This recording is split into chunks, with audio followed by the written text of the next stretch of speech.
de alguna empresa o de algún jefe que no tuviste una buena relación. Demostrar que necesitas Paulina, Dime. perdón que te interrumpa. Aquí Gracias Esteban nos pregunta, ¿qué pasa si la desvinculación fue justamente por un maltrato de parte de tu antiguo jefe? ¿Qué pasa ¿Qué en es lo este que caso? aconsejo, qué es lo que aconsejo yo ahí?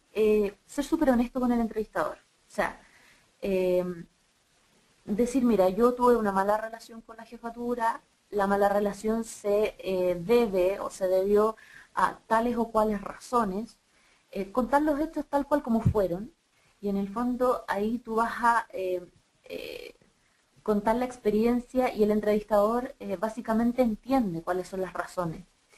Generalmente nosotros como reclutadores o como psicólogos confirmamos referencias después también. Por lo tanto, la historia que nos cuenta el candidato versus la historia que nos cuenta la referencia tienen que calzar, o sea, tienen que calzar en alguna medida. Y eso en el fondo es súper importante que el candidato se exprese con total honestidad y con total transparencia. Eh, Cuéntame. También para acá, para los que nos pregunta Damián García, de hecho lo vimos en el webinar pasado, que nos Ajá, pregunta qué es pituto, porque acá, por ejemplo, acá en México no lo usamos. Parece sí, que lo sí, usan sí. mucho en Argentina y en Chile, pero Ajá, creo que también por allá, no sé si en Colombia, en Venezuela, pero ajá, Perú, ¿no? Pero acá pituto vendría siendo como una palanca, acá le decimos palanca, ¿no? Tienes una palanca dentro de la compañía, ¿no? O sea, exacto.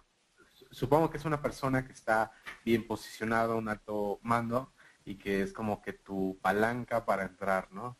Exacto. Y el candidato como que se muestra bastante seguro de que va a obtener el puesto por esta palanca en el fondo que tú me dices adentro de la compañía. O sea, esta entrevista en el fondo es un mero trámite porque él se siente súper seguro de que va a obtener el puesto en el fondo. Pero es eso, efectivamente es la palanca que tú mencionas o una persona conocida dentro de la empresa. Eh, ¿Qué cosas debo evitar también? Como dos puntos últimos, demostrar que necesitas con urgencia el puesto.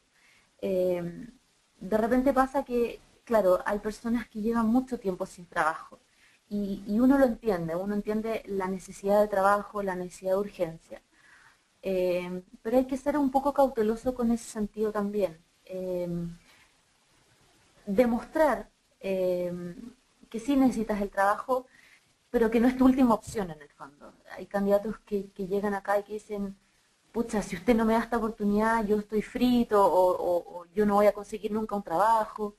En el fondo siempre hay otras oportunidades y la labor de nosotros también es enseñarles un poquitito de esperanza y lo que nosotros comentábamos acá en el fondo que si no quedas hoy día para esta entrevista o para este puesto, pueden venir un montón de otras opciones en el fondo en las cuales tú puedas quedar. eh, y si no es hoy día, será mañana, será pasado, pero hay que tener mucha paciencia. Eh, Cuéntame. Y el último punto, en el fondo, ¿qué cosas debo evitar? Fumar antes de la entrevista. Hay personas que no se sienten cómodos con personas que vienen con un fuerte olor o con un fuerte olor a cigarro y la verdad es que eso es, de repente, quizás después de la entrevista fumar, pero no antes. Es un dato que les aconsejo que en el fondo también nos ha pasado en más de una oportunidad. El del ¿Cuál es? perfume también nos pregunta Javier Moreno, por Ajá. ejemplo, de estos olores que mencionabas. Ujú. Luego los perfumes son o se echan demasiado perfume o son perfumes muy ácidos o muy fuertes. ¿Qué Exacto. podemos hacer en este caso? eh, Tratar de ser cautelosos, tratar de pensar que la otra persona va a estar muy cerca tuyo o en el fondo cuando uno saluda de un apretón de manos o de un beso también lo va a sentir. Eh, Tratar de mediar entre las dos cosas, pero no cosas muy fuertes. La verdad es que, y lo mismo con el tema del maquillaje que veíamos, lo mismo con el tema de los aros, o sea, hay que tratar de llegar de una manera tan armonizada y tan impecable, pero que eso no exagere en el fondo. Lo mismo que mencionabas tú con el tema de los perfumes o con el tema del maquillaje también, que es un tema recurrente. ¿Cuáles son los consejos o los datos que nosotros les recomendamos en términos de expresión o en términos de lenguaje frente a una entrevista? No hablar con garabatos, con modismos o con lenguaje más informal o un lenguaje más coloquial.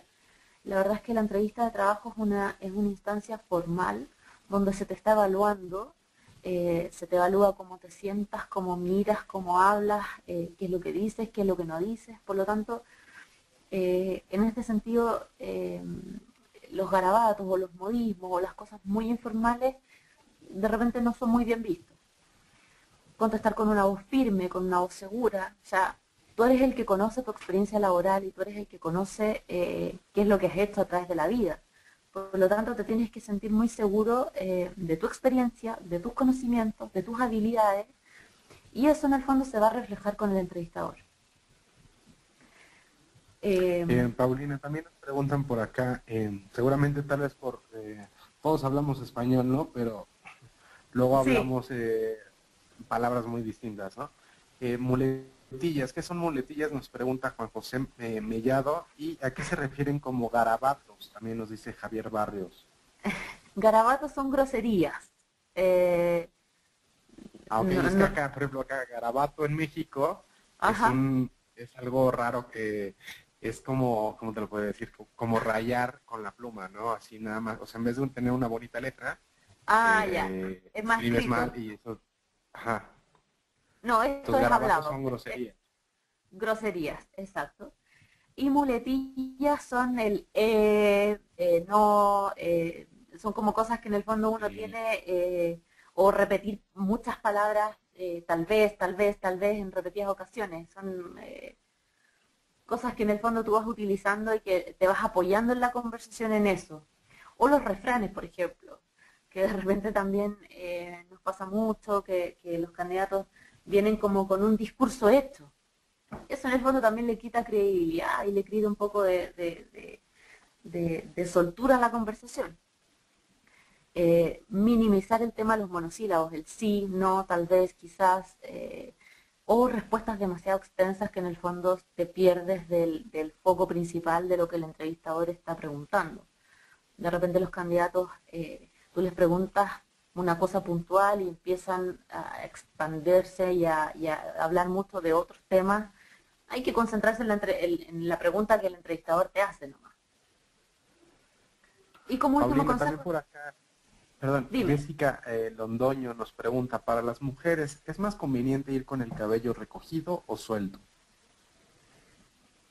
ordenado.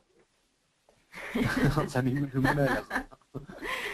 Lo que pasa es que si tú te sientes más cómoda con el cabello, con un moñito, con una colita o recogido, como decías tú, eh, hay gente que tiene mucho pelo, entonces claro, el pelo suelto para ellas les incomoda.